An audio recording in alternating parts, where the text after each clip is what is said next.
자, 세종어제 훈민정음 우리 요 개념 파트 부분 자세히 설명할게요.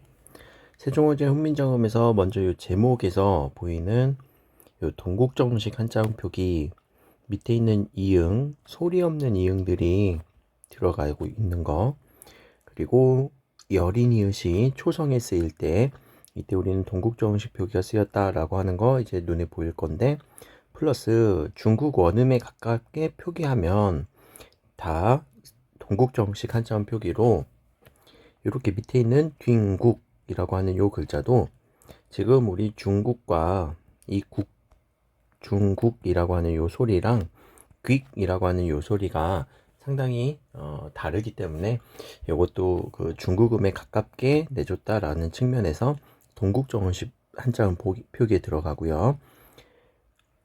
네 번째 이영보레라고 하는 이 부분은 한자음 받침에 리을 소리가 들어갈 때 옆에다 여린 이읒을 써주면 이것을 이영보레라고 얘기를 하건데, 이 이영보레도 동국정식 한자음 표기를 위한, 그러니까 르 소리를 내주기 위한 게 아니라 르 소리가 중국 소리에서는 르 이런 소리로 좀 디귿에 가까운 소리로 나기 때문에 그 소리를 좀 보충해주고자 보라고 하는 요 소리가 보충해준다라는 의미예요.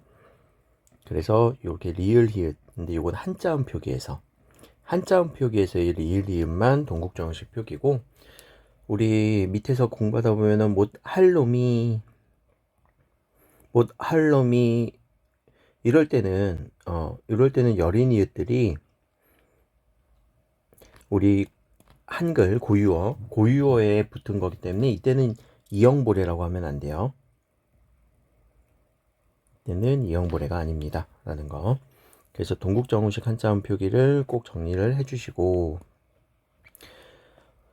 또 여기 보이는 요 방점에 대한 내용은 많이 설명을 했으니까 뒤에 가서 요 얘기로 정리를 할게요. 방점은 소리의 높낮이를 나타내 주는 것으로서 점이 하나 찍히면 높은 소리 거성, 점이 두 개 찍히면 낮았다가 높아지는 소리 상성, 평성은 낮은 소리 소리, 입성은 여러분들 뭐 관련 없어요. 점도 상관없이 그냥 끝 닿는 소리라서 받침 소리만 이렇게 예사 소리가 받침 소리로 올 때 뭔가 길게 나지 않아서 빠른 소리라고 얘기를 하는 거예요. 항상 성조의 요 높이, 낮은 데서 올라가고 높은 데서 빨리 뚝 떨어지는 요 그래프를 잘 그려줄 수 있고, 요 점을 여러분들이 읽어내면은 뭐 어렵지 않게 상성은 정리가 될 겁니다. 이렇게. 그래서 점이 몇 개냐라는 것까지. 점은 상성이 2개, 거성이 1개, 여기는 없어요. 여기도 딱히 없어요. 꼭 해보라고 했죠. 나란 말싸미를 가지고 꼭 적용을 해보세요. 자, 근데 조금 더, 요 상성 같은 경우가 현대국어의 장음으로도 연결이 되기도 해요. 현대국어의 장음 표시 있죠. 말 서로 다르다는 거 알죠? 요 흔적이기도 해요. 상성이. 여기까지. 자, 여기까지 정리해 주시고, 자, 세종어제 훈민정음이라고 하는 요 세종대왕이 만들었는데, 요 훈민정음이라고 하는 이 책은 세종대왕이 지었어요. 근데 세종대왕이 한글로 지은 게 아니라 한자로 지었어, 한자로. 한자를 짓고 나서 그것을 이제 여러 학자들이 뭐 한문으로 또 한글로도 번역하기도 하고, 그리고 세종대왕이라고 하는 칭호가 붙은 걸로 봐서는 요 세종어제 훈민정음은 세종대왕이 썼던 어지 부분이라고 하거든요. 요 어자가 드러나면은 우리 임금을 의미하기도 해요. 그래서 임금의 뜻, 임금의 생각을 나타내주는 나란 말씀이 뒹국의 나라, 이거는 세종대왕의 생각이에요. 그거를 처음에는 한문으로 썼다가 한글로 썼다가 이렇게 한글로 바꾸면서 훈민정음 해례본이라고 하는 한글로 해석하는 그 본을 만들면서, 또 그 옛날에는 목판본이었기 때문에 어디든 이렇게 먹물 칠해갖고 잉크 칠해갖고 찍어내면 책으로 출판도 가능했어요. 자, 그래서 요 큰 개념들 먼저 정리했고요. 자, 이제 부분 갑시다. 나랏 할 때 나라라고 하는 요 시옷을 관형격조사 시옷이라고 얘기를 하죠. 그래서 요 시옷은 무정명사, 무정명사는 식물 혹은 무생물, 유정명사는 동물, 사람. 뒤에 소화권해를 하다 보면은 효도라고 하는 효도의 비로소미오라고 하는데, 이 효도는 사람이 하는 거예요. 감정이 실린 거죠. 그쵸? 그래서 이것도 유정명사라고 얘기를 해요. 그렇게 그 사람과 동물만 해석하는 게 아니라 사람에게 해당하는 것들은 다 유정명사에 들어간다라는 거. 자, 그리고 이 시옷이 다른 쓰임이 하나 보이는데, 높임의 시옷이기도 해요. 이 높임은 뭐 부처님 같은 경우는 부켓 이렇게 부처, 그리고 부처님의 다른 이름을 세존이라고 하거든요. 세존 이런 식으로 시옷을 써서 관형격 조사의 쓰임을 나타내기도 합니다. 라는 거. 말씀이라고 하는 이 부분에서 먼저 여기 받침소리가 이어적기가 되어 있는 거. 그리고 표기법으로 보면은 쌍시옷이셨는데 같은 글자를 두 번 쓰면 우리는 각자병서라고 얘기를 합니다. 각자병서. 각자병서와 다른 개념이 합용병서. 합용병서는 뒤에 많이 나오죠. 붙듯 이런 거고 나오고 할 따름이니라 이렇게도 나올 때 우리는 합용병서라고 얘기를 하고요. 자, 이때 쓰이는 주격조사의 이가 쓰였는데 이 이는 이어적기를 풀어내주면 온전히 이가 그대로 쓰였다. 왜? 앞에 받침 미음으로 끝났으니까. 자, 그리고 말씀이란 단어는 일반적인 음성 말에서 지금 현재는 높임 표현 혹은 겸양 표현으로 현대국어 기준에서는 의미가 좀 줄어든 거죠. 과거에 비해서. 그래서 의미 축소라고 얘기를 합니다. 주격조사 세 가지 버전은 알고 계셔야 되죠. 이라고 할 때 온전히 쓸 때는 자음 받침 뒤에, 그리고 이가 쓰일 때는 모음, 일반적인 모음인데 안 쓰인 경우, 생략되는 경우는 이로 끝나는 모음 뒤에 용비어천가에서 뿌리 깊은 나무 할 때 뿌리가 깊은 나무 그 부분에서 안 쓰이죠. 자, 중국이라고 하는 동국 정식 한자음 표현 앞에서 얘기를 했고요. 자, 요 애에 대해서 중요합니다. 요 애를 우리가 그냥 비교부사격 조사다라고 공부하고 외우는 게 아니라 이 비교부사격 조사, 이게 무슨 격을, 비교의 의미를 나타내는지는 사실 뒤에 있는 서술어가 큰 역할을 해요. 서술어에 따라서 얘가 달라져요, 사실. 그러니까 서술어에 다르다 라고 하는 서술어니까 이거는 뭔가 비교해서 다르다라는 표현을 해주려고 한 거죠. 그러니까 여기에 비교라고 우리가 얘기를 하는 거죠. 이해됐어요? 뒤에 있는 서술어를 꼭 봐야 돼요. 얘만 보면은 사실 몰라요. 어디에 중국에 갔다 하면 어떻게 하려고? 중국에 갔다. 이거는 그럼 비교하는 데가 아니잖아요. 장소를 나타내주는 처소부사격이라고 얘기를 하잖아요. 그러니까 항상 뒤에 있는 서술어를 보고 이게 비교부사격인지 공간을 나타내는 건지 그런 것들을 여러분들이 찾아내는 것, 그게 실력이에요. 자, 그리고 끊어적기는 한자어와 뒹구개라고 이렇게 쓰지 않죠. 끊어적기는 한자어와 우리말 조사를 분리했습니다. 라는 거. 자, 비교부사격 조사가 다른 표현이 너라와 너 도곤 이런 식으로도 쓰입니다. 너라와 너 도곤, 널라와 너 호박 도곤이라고 해서 비교부사격 조사가 상당히 많이 있었어요. 지금은 안 쓰이지만 너보다 시름이 많은 나도 호박보다 곱더라 라고 하는 요거는 이제 그 다른 문학에서 갖고 온 거죠.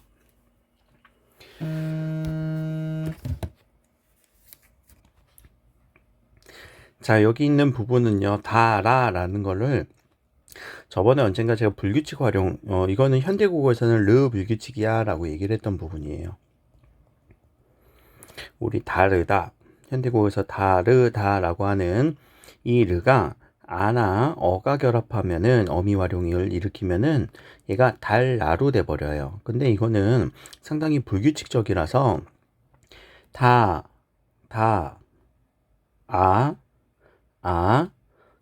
그러면 여기 남아있는 요 어미 활용 다가 된 거죠. 이 르가 뭘로 바뀌었느냐는데 르는 리을로 바뀌었어요.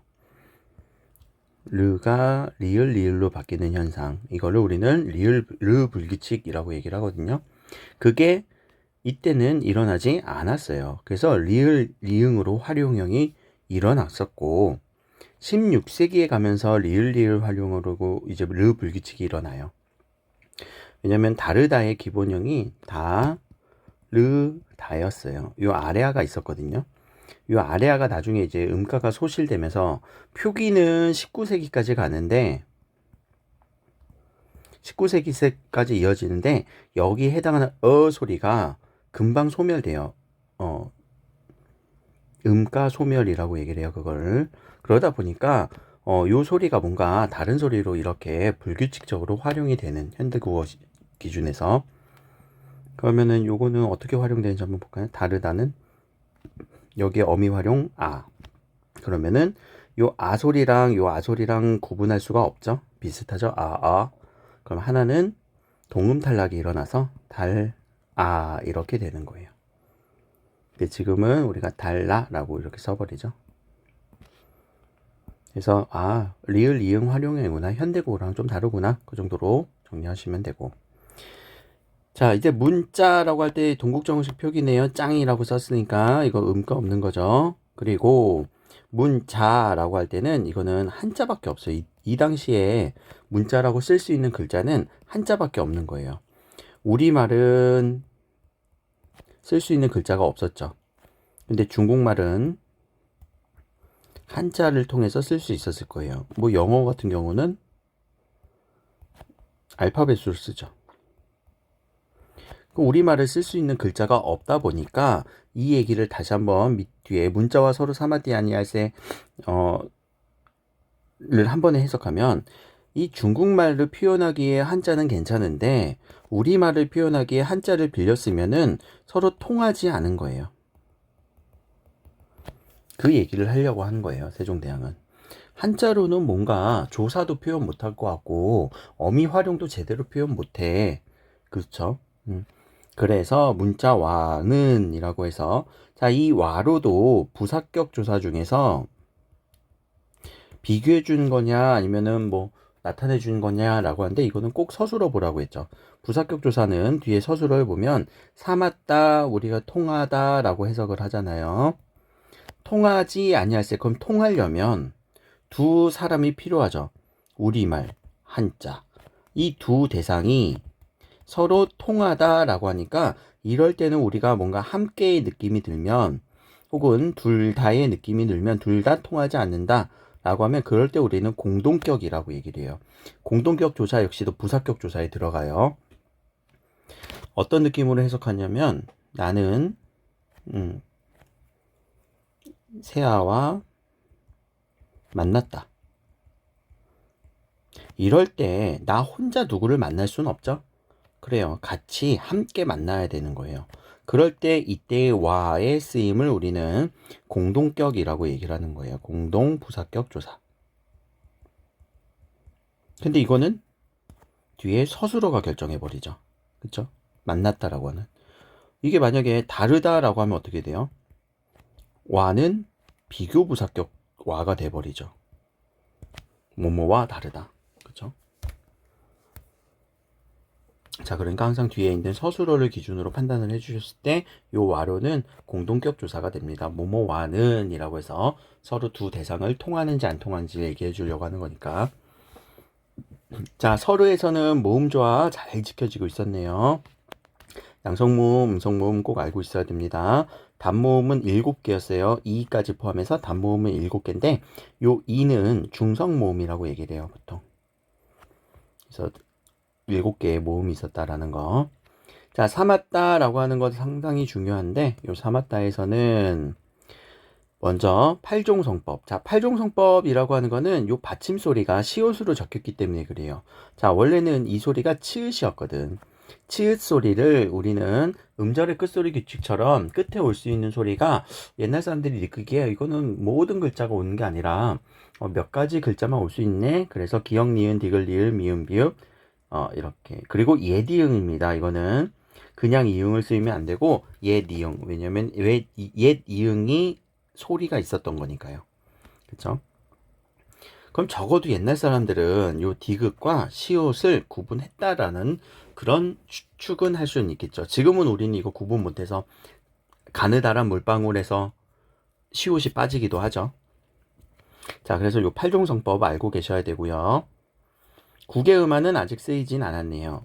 요 D가 우린 사마지라고 표현을 할 것 같은데 현대국어에서는 지라고 표현하지만 옛날에서는 D 그대로 살아 있으니까 이거는 국외음화가 일어나지 않았다 라고 보시면 돼요. 사맛 할 때 요 받침이 시옷이 쓸 때 입성, 아까 우리 예사소리로 받침이 끝나면 입성이라고는 했었죠. 근데 입성은 중요하진 않아요. 그러니까 자, 아니할세, 아니할 리을세, 요 리을세가 하나의 연결 어미로서 종속적 이유를 나타내 주는 거죠. 원인을 나타내 주는 거죠. 그래서 아니함으로 이렇게 해석한다라는 거.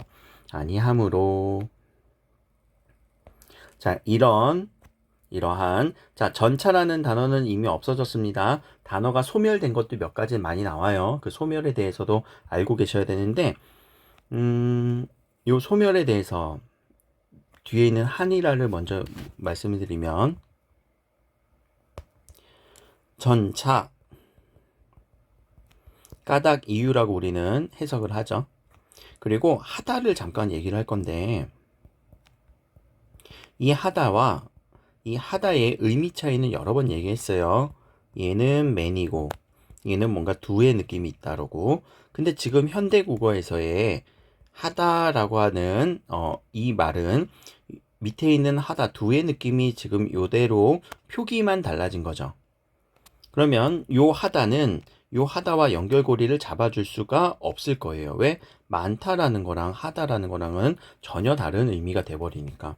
그래서 이때의 하다는 소멸한 거예요. 현대국어 시점으로 보면. 그렇죠? 그러니까 의미가 이동했다라고 하면 안 됩니다. 이거는 이동한 케이스는 아니에요. 요 하다는 그대로 유지가 되고 있으니까. 그래서 요것도 소멸했다. 요 어휘의 소멸에 대해서도 몇 가지 정리를 해주셔야 돼요. 전차 하다. 자, 어리다. 이때는 의미가 이동한 거죠. 이건 완벽하게 이동했지. 옛날엔 바보였는데 어리석다였는데 지금은 나이가 젊다라고 얘기하는 거니까요. 그쵸? 이렇게 옛날에는 이 뜻이었는데 지금은 요 뜻이야. 완전히 그럼 이동했어. 의미의 이동. 백성이 여기도 주격조사 이가 그대로 쓰였네요. 왜? 밑에 받침 이응이 있으니까. 얘 니응이 그대로 쓰였어요.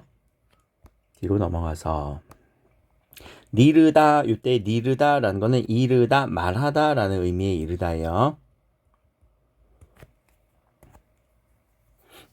자, 요 말하다, 이르고저, 고저라고 하는 요 니은 저라고 하는 것도 하나의 그냥 어미처럼 해석하라고 했어요. 왜냐면 이게 얘네만 보면은 모음저가 맞는 것 같지는 않아요. 이거는 양성이고 이건 음성이니까.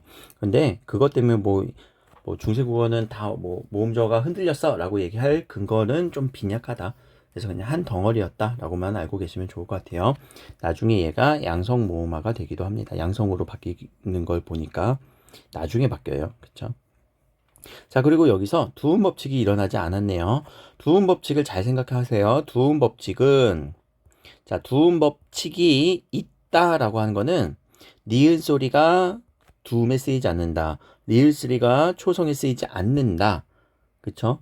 근데 두음 법칙이 없다라고 하냐면 니은과 리을이 그대로 쓰였다가 되니까 여기는 니은이 그대로 쓰니까 두음 법칙이 없는 거죠. 요렇게 정리해 주시고.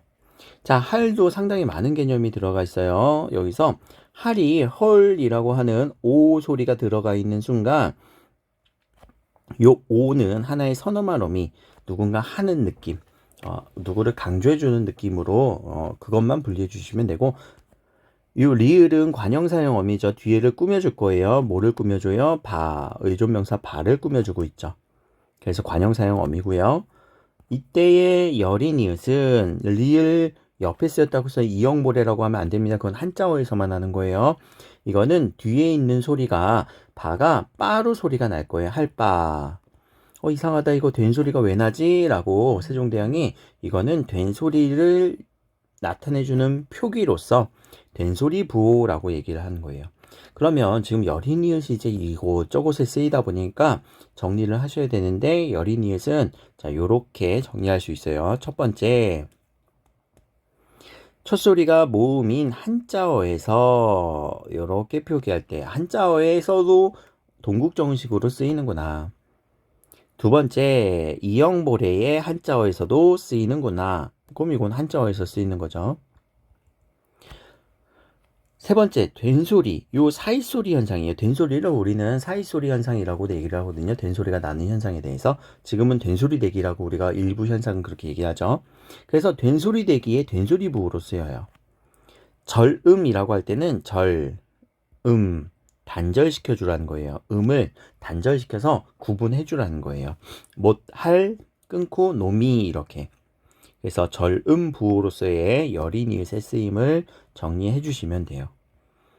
요 여린이웃은 그래서 네 가지인데, 네 가지 중에서 두 가지는 동국정운식과 관계 있어요. 그러니까 여러분들이 나중에 이제 헷갈린단 말이에요. 여린이웃이 쓰이면 동국정운식인가? 아니, 그 중에 두 가지만, 네 가지 중에 두 가지만. 자, 뒤에 있는 바도 배라고 써 있는데 얘를 분리해야 되죠. 바 플러스 이 주격조사 모음으로 끝났으니까 앞에 이가 쓰이는 거예요. 모음은 어디요? 여기 아로 끝났으니까. 그래서 의존명사 바 뒤에 이가 주격조사였고요. 이셔도 그대로 이어 적기가 됐네요. 마침내 요거는 그냥 마침내라고 해석하면 돼요. 알겠죠? 마침내. 자, 제 뜻을 요 관용격 조사 여기 이가 쓰였는데 요 관용격 조사 이는 일단 광동구에서는 이거 크게 신경 쓰지 말라고 했어요. 왜냐면 관용격 조사가 그러면은 또 하나가 더 생겨버리거든. 근데 이게 제 뜻이 저의 뜻이에요. 저의. 엄연히 얘기하면은 제는요 저의로 해석해요. 그래서 요 제에서는요 형태수 두 개로 해석해요. 보통 원래 현대국어에서도. 근데 이걸 그냥 제라고 해석을 해버렸죠. 그렇게 깊게 안 하겠다는 얘기예요. 그러니까 요거는 무시하셔도 됩니다. 자, 을이라고 하는 요을 목적격 조사인데 목적격 조사 꼭 정리하셔야 돼요. 를, 이렇게 나뉜. 아이고 너무 요렇게 쓰이겠죠. 요렇게 두 개를 나누는 거는 앞에 받침의 여부에 따라서 있느냐 없느냐. 요렇게 나누는 거는 모음조화에 따라서 나눌 수 있어야 되고요. 자, 요 뜻을 할 때는 붙뜻 할 때 요 비읍과 디귿 소리가 있었다. 그래서 어두자음군이라고도 하고요. 이렇게 쓰는 표기 방법을 우리는 합용병서라고 얘기를 하는 거죠. 어두자음군은 소리에 대한 소리가 있었다. 합용병서는 이렇게 썼다. 개념이 다른 거예요. 그리고 이어적기도 있었고. 자, 실어라는 거는 능히라고 해서 그냥 능히라고 해석해 주시면 돼요. 지금은 현재 쓰이지 않으니까 능히로 해석하셔야 됩니다. 이거 해석 문제 나올 수도 있어요. 여기.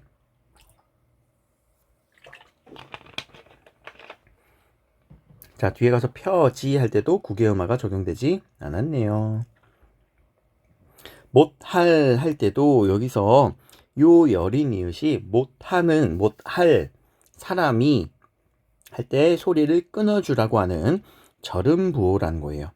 요 절음부호 같은 경우가 왜 쓰이냐면은 의문의 변동 1학기 때 했던 거 유음화, 비음화 그거 잠깐만 얘기하면은 제가 신라면으로 많이 표현을 하는데 신라면이 매운 라면 하면은 이렇게 잘라서 신라면으로 소리를 구분해 줘야 되거든요. 근데 이게 신라의 면이면은 신라면 이렇게 돼요. 신라시대의 면이다라고 예를 들면 이때는 유음화가 일어나거든요. 그래서 이 유음화를 방지하고자 못 할 놈이가 아니라 할 놈이라고 끊어서 읽어주라는 얘기였어요. 이해됐죠? 유음화 방지예요. 어떻게 보면. 자, 놈은 의미 축소된 단어. 옛날에는 모든 사람 all people이었는데 지금은 남자 낮춤말 뭐 비속어로 쓰이고 있죠. 그리고 주격조사 이가 쓰였고. 자, 한이라 이때 한은 많다라는 의미 그리고 뭐 한이라 평서형 존경 의미로 마무리하고 있죠.